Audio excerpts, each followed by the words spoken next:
Ayan oh, ang ganda ng view dito. Ganda ng pagka-blue ng mga skies doon.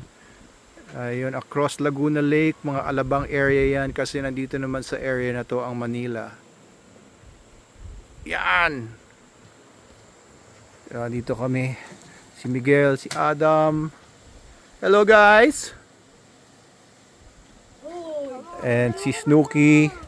Kumukuha ng mga ano niya, paborito niyang sili. Ayan. So, nag-inspect lang ako doon sa Manalo K9 sa kabila sa resort. Tapos magtatanim kami. Meron. Ito, tatanim ko galing sa bahay. Meron akong binhi ng mangga, binhi ng langka, at mga star apple na green. Mas matamis yun, mas masarap, mas magatas.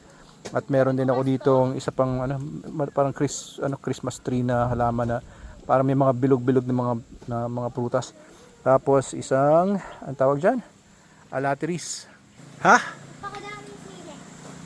Ang dami daw sili. Ayun o, mga sili namin. Ito mga red na sili.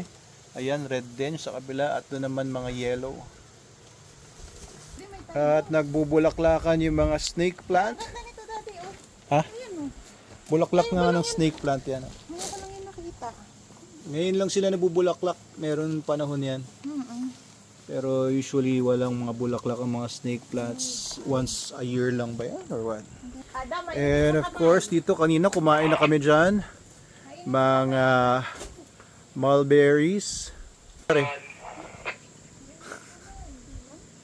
At yan mga butterflies nagliliparan